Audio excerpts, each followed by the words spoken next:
Intonation types. Your textbook emphasizes just two intonational patterns within the textbook, and there are actually many. And so in this little snippet, I'm going to be going through a little bit more advanced framework for talking about intonation. But do keep in mind this is still relatively simplified for you as just kind of an introduction to the concept of intonation. So your book just talks about falling intonation and rising intonation, and we're actually going to combine that to falling, falling, and rising. So each kind of intonation pattern has a different purpose. So when we're doing, first of all, a falling contour, a falling contour is for statements, it's for commands, it's unemotional, it's basically a neutral statement. And there's just kind of a general fall of the voice. It's not particularly exciting. So I saw the movie. I want to go home. Okay, just kind of, this is phonetics. Those are pretty ordinary falling contour that ends, just simply ends the sentence that I'm giving to you. Then what we have is what's called a rising falling contour, and this is a contour that marks the end of a sentence, but typically there's a pitch rise above a normal tone, and then it drops below, so it kind of goes up and then way down. Okay, so the coffee is in the kitchen. The coffee is in the kitchen. I think I'm putting a little tone on coffee as well, but the key to the pattern is where you're placing that tonic accent, that emphasis, the most emphasis, and usually the high tone falls on the last sentence stress. So you kind of have to be thinking about your message, and that last sentence stress, it depends on whether your word has two syllables at the end or one syllable. The word kitchen has two syllables, and the primary stress in kitchen is on the ki. And so that is going to be our important tonic syllable that we're going to put all of the emphasis on. So listen one more time. The coffee, I'll try to say it a little bit more neutral. The coffee is in the kitchen. Okay, did you hear how my pitch changed on the ki? Kitchen, kitchen. Okay. If I said the coffee is in the, how about just in the room? The coffee is in the room. Room. Okay, so that was the last stress. And so I can shift my tone pattern depending on the number of syllables that are in my words. All right, so here, what I want you to do is take a look at some sentences that I have typed online. And what you can do is I want you to find the last syllable stress and put the high tone, see if you can figure out where the high tone should go in these sentences. So take a moment, look at your screen, and just kind of jot down some notes. Okay.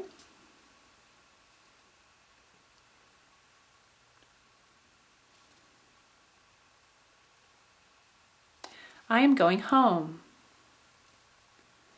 I like this weather. I saw that movie already. NPR isn't always boring. Okay, so hopefully you marked home, we and weather, re and ready, already, and bore and boring. Okay. I'm going home. I like this weather. I saw that movie already. NPR isn't always boring. Okay. So we're going to also use intonation to indicate sequences or distinguish different kinds of sequences. So when we talk about nominal compound words versus independent words, we shift our sentence, our stress, let me try again. The stress and the intonation is usually paired. That's why I keep saying that. So here is an example. We have the word blackbird. That is a compound word. If we run it together. But we can also indicate just any old bird that's a bird that happens to be black. And we change our intonation pattern to go with that. So here's an example. I saw a blackbird. I saw a blackbird. Now, did you hear how I shifted that? So the first one was a blackbird, a specific kind of bird, and then The second sentence was indicating just a generic, any old kind of bird that happened to be black. Okay, so here's another one. We can also have these nominal compounds versus a sequence where the first component tells the material of the second component. Okay, so here we go. I'd like a cheese, let me try again. I'd like a cheese knife versus I'd like cheese fondue. Okay, so that in that example as well, you could hear how my intonation shifted to change the meaning of a cheese knife versus specifically an adjective describing fondue. Cheese knife is really kind of one word, a compound word. All right, so then we also can distinguish sequences. Here's another example when we have nominal compounds followed by, and verbs followed by objects. Okay. They're checking accounts. They're checking accounts. And here's another example. These are two-word verbs and verbs followed by prepositions. The word has been looked up. The book has been looked at. Okay, so depending on how you use, now I know ending sentences with preposition really aggravates people, particularly from the East Coast, but it's pretty common around here. But the intonation pattern can shift and change depending on how the words are being used and what the grammatical structures are. Okay, so a little bit more of a breakdown between tones and the types of changes that we use. So we can have two different kinds of tone changes that are kind of characteristics in the examples I've been giving. Okay, there is one that's called a shift tone. So this is where you have two syllables together, and what you actually do is you have your shift change. You shift up and then down. It's a flat change where you're kind of going straight up to a note and then down. And then we have what's called a slide, where you just kind of drop your tone, and it does just that. It just kind of slides. It slides down. So here's a shift.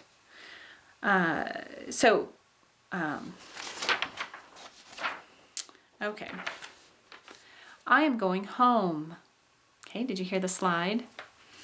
Versus, it's colder. It's colder. All right, we can also have commands. Keep that away. And where is your cat? All right, so those are some different examples of types of change.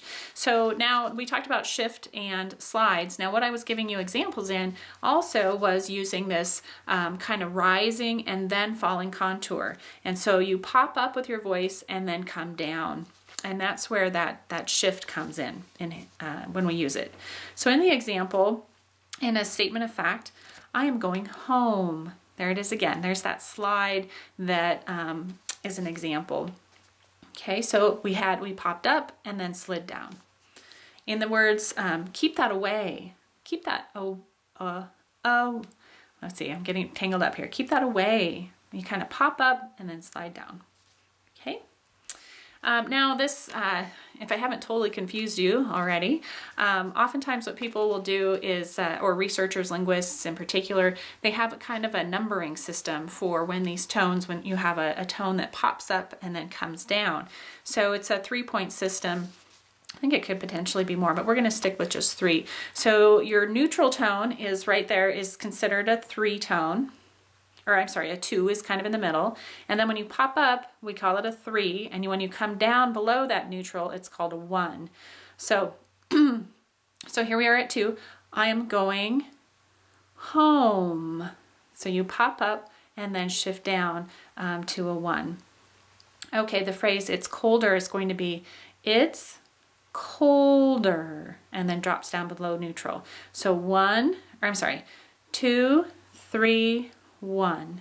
And so that's how a lot of linguists would describe the different types of tone patterns that I've been giving you examples of. So statements, commands, questions that start with question words like who, where, why, what, how, those in general have a 2, 3, 1 tone pattern. And that's the most common tone pattern that we use.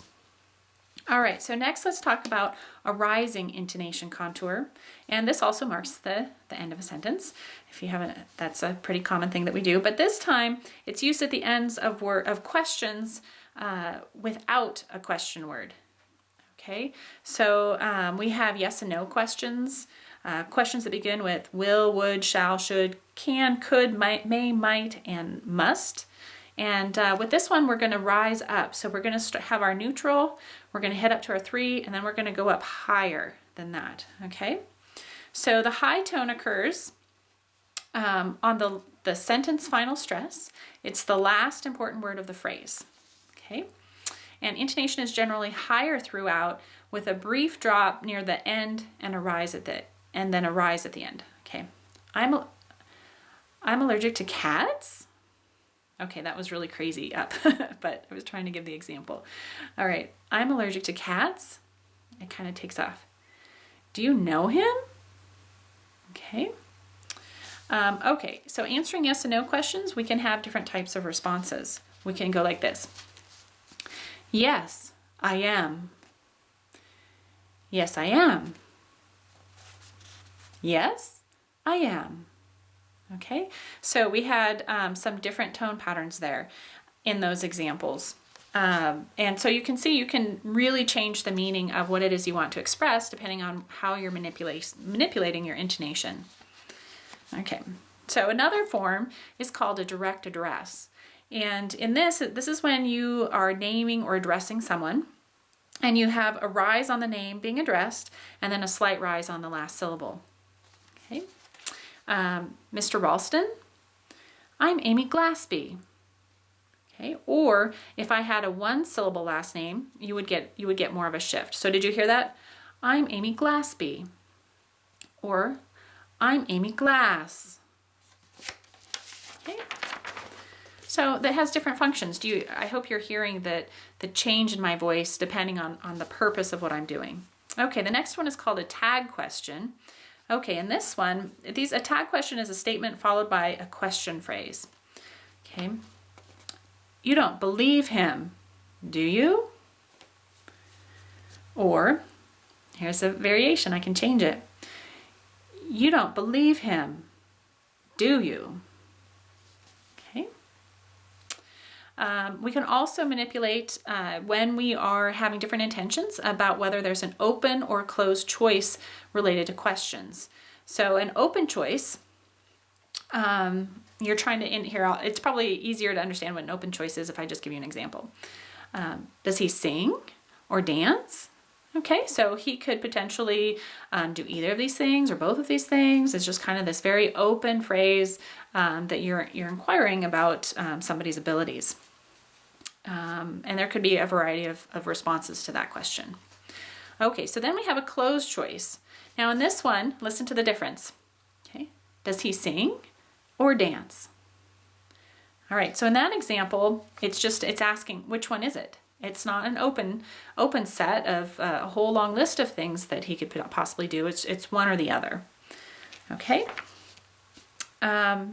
So another rising intonation contour that we have. So if you say a question with a rising intonation contour, the result is an echo question. So somebody asks you, so let me give you the example. So your purpose is you're asking for confirmation of information. What are you doing tomorrow? Okay, so it means that you just told me something, but I really have no idea what you just told me. I'm either surprised or I'm just trying to get clarification. Okay, another intonation pattern, we have a listing contour. Now, when we make lists of things, we have kind of a rising, it goes up, up, up, and then the last thing that we are interested in expressing comes down. So it's called a non-final intonation contour. Okay, so what we do is we use this for lists. I'm allergic to cats, trees, mold, dust, and pollen. Okay, I'm allergic to cats, trees, mold, dust, and pollen. Okay, did you hear how on the last one, okay, that was the end of my list, I came down and I ended it. Okay, a non-final intonation contour. We can also have intonation contours to mark contrasts. So this is kind of where we talked about contrastive stress patterns across our sentences, but we can also pair with that in our intonation pattern. Okay, so here we go. Let me try one more time. He likes this one. He likes this restaurant better than that one. Okay, so I'm actually pairing that with a little bit of a change in stress. Sentence length, when we're talking about sentence length in our intonational patterns, when I started this explanation, I gave you kind of essentially one-word sentences. Dude. But in a short sentence, the intonation pattern is compressed. So we can say, no, no, no. All right. So those mean very different things. All right, our sentence length, in a long sentence, we have the intonation can be spread across many words. And so I've been kind of showing you kind of the basics of a shift or a slide, but really it can cross over many words when speaking. And it's usually tied into breath groups. If I don't take my allergy medicine, I'll sneeze all day long. Okay, so it kind of shifts like that. Okay. All right, so that is a summary, very quick summary of some intonational patterns that we use in American English.